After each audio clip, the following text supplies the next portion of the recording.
El taller de dibujo Arteína y mi persona presentamos Estudio de proporciones Grecia clásica.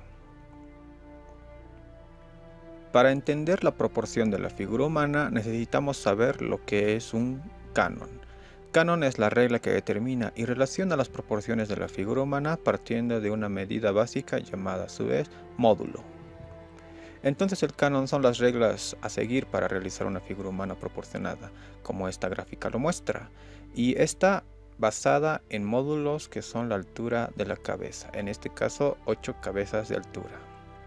El canon es algo así como la constitución política del Estado, solo que en esta oportunidad se diría la constitución de las proporciones, o directamente el canon de la figura humana. Y como primer artículo tiene, se debe tomar como medida base la altura de la cabeza para una correcta proporción de la figura humana. A esta medida se le denominará módulo. Así como hay diferentes constituciones en todo el mundo, así también tenemos diferentes cánones estudiadas en la Grecia clásica. Por este lado presentamos al escultor Polícleto y su canon de 7 cabezas o 7 cabezas y media. Por este otro lado nos encontramos con Praxíteles y su canon de 8 cabezas. Y por último, no menos importante, a Leócares, que nos muestra un canon exagerado de 8 cabezas y media. Claro que hay muchos otros escultores griegos que propusieron su canon, pero esta vez no hablaremos de ellos. Lo siento, Lisipo, será en alguna otra ocasión. Entonces Polícleto nos presenta su canon de 7 cabezas y media, la figura normal, en su escultura El Doríforo, hecha el siglo V a.C. Si hacemos un cálculo rápido podemos notar las 7 cabezas y media. Claro que hay diferentes fuentes que indican que es solo 7 cabezas. Eso va a depender de los textos en el que decidieron investigar. Praxíteles no se queda atrás y nos presenta su canon de 8 cabezas, la figura ideal, en su escultura Hermes con el niño Dionisio, hecha el siglo IV a.C. Si seguimos el ritmo de la postura, encontramos las 8 cabezas que Praxíteles propone. Un poco más atrevido es Leócares, con nada menos que 8 cabezas y media, la figura heroica, en su escultura de una deidad titulada Apolo del Belvedere, hecha el siglo IV a.C. Un cuerpo muy esbelto y alargado, digna de un dios. Y como pueden ver, ahí están las 8 cabezas y media. Hasta el momento les presenté 3 diferentes tipos de canon.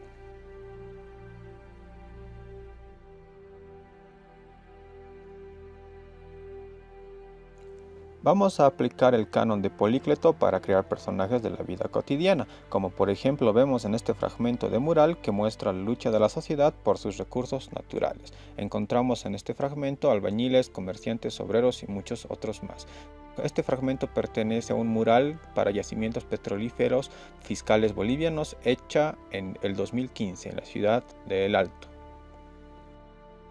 En este mural encontramos obreros y personas nativas de la Amazonía. Ni uno de estos personajes pasan del canon de Polícleto, que son las 7 cabezas o 7 cabezas y media. El canon de Praxíteles, en cambio, a diferencia del anterior, es utilizada para idealizar personajes. Como ejemplo, la obra titulada Napoleón cruzando los Alpes, hecha por Jacques-Louis David en 1801. En esta obra vemos cómo el autor idealizó a Napoleón colocando el canon de las 8 cabezas aproximadamente. Para empezar, la escena real nos indica que Napoleón estuvo montado sobre una mula. Él no estaba guiando como muestra en la obra, es más, necesitaba de un guía. Y se le colocó 8 cabezas a pesar de que Napoleón medía 1,57 metros. Ahora ya saben, la idea es idealizar el personaje. De hecho, aquí les muestro un Napoleón no idealizado. Podemos hacer una comparación de estas dos obras que comparten el mismo título, Napoleón cruzando los Alpes. La de la derecha fue hecha por Jacques-Louis David y el de la izquierda fue hecha por Paul Delaroche. En la izquierda tenemos a un canon de Polícleto que muestra un Napoleón no idealizado, reflejando la escena real que vivió el personaje al cruzar los Alpes, y a la derecha un canon praxiteliano, idealizando al personaje. Aquí otro ejemplo de cánones en diferentes épocas de la historia del arte. Acá tenemos a la Venus de Urbino por Tiziano en 1583. Opta por la idealización. En cambio, la obra Olimpia de Manet en 1863 nos muestra un canon policletiniano, reflejando la no idealización. Y así muchas obras que fueron a pedido, o sea, para la satisfacción de un cliente, fueron idealizados, e idealizados. Por todo lado. Leócares decide exagerar la proporción para presentar personajes heroicos, deidades o de fantasía. Como ejemplo, la obra de Pedro Pablo Rubens titulada Sansón matando al león en 1857. Y pues utilizamos el canon propuesto por Leócares de 8 cabezas y media o más para deidades, así como vemos en las obras del ilustrador Gonzalo Ordóñez, alias Genso. Podemos ver a Supai, Anubis, Mamaquilla y entre otras deidades más. La exageración también la encontramos en la obra maestra de El Juicio Final, hecha por Miguel Ángel Buonarroti. Miren nomás estas exageraciones. Pareciese que San Pedro con esa musculatura está listo para convertirse en Super Saiyajin fase 3, Dios Blue Ultra Instinto. En la Capilla Sixtina también podemos ver cómo Miguel Ángel exageró las proporciones con semejantes dimensiones que podemos notar contando las cabezas con un canon leocariano de... Bueno, ustedes ya me entienden. Son más de 8 cabezas y media. Hoy en día seguimos aprendiendo las proporciones basadas en los estudios que nos dejaron los antiguos griegos. Mucho tiempo después, los artistas fueron en busca de sus propios métodos para proporcionar la figura humana, como el mismo Miguel Ángel Buonarroti, Greco o Durero. Pero no sin antes entender los estudios de proporciones que nos dejaron los artistas de la Grecia clásica.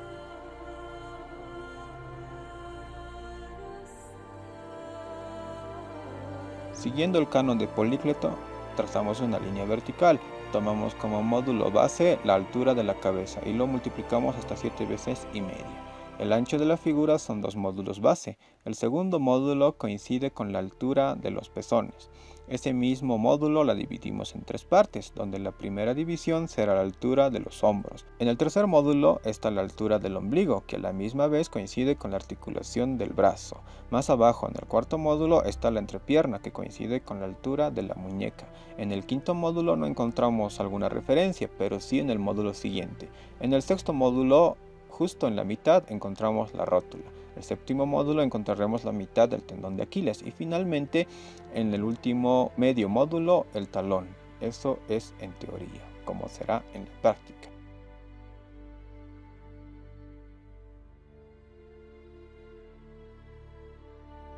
Bueno, entonces nos ponemos en la práctica.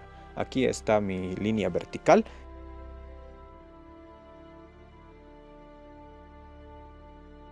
La altura de la cabeza.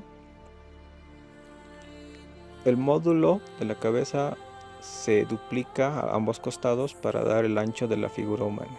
El siguiente módulo la dividimos en 3, tomando en cuenta la primera medida para la altura de los hombros. El segundo módulo coincide con los pezones, el siguiente con el ombligo y el cuarto es la entrepierna. El quinto no tiene referencia, el sexto tiene la rótula y como es de 8 cabezas, rosa el sexto módulo.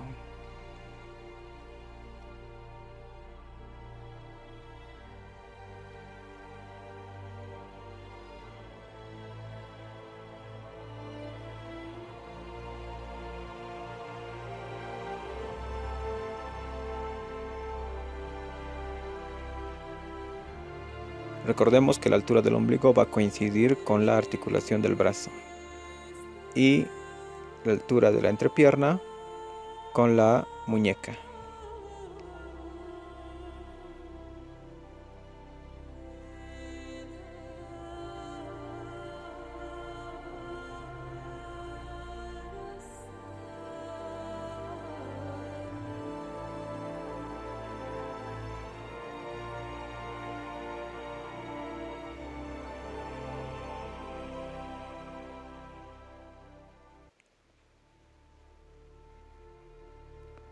Tomando en cuenta otro tipo de proporciones, otro canon, esta vez de la cabeza, se la divide en 7 partes, de las cuales 6 va a ser la altura de la mano.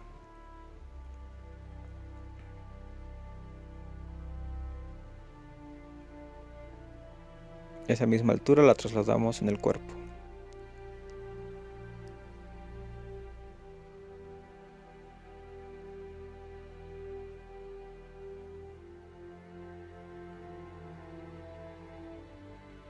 Y tenemos nuestro canon. Así que recuerden, si quieren representar una figura de una persona cotidiana, el canon de Polícleto debe ser adoptada. Si representar personajes idealizadas quieres, usar el canon de Praxíteles debes. Si diseñar personajes heroicos o de fantasía es tu necesidad, usa el canon de Leócares con mucha objetividad. Eso es todo por hoy. Fue una presentación del taller de dibujo Arteína. Será hasta un próximo encuentro. Nos vemos.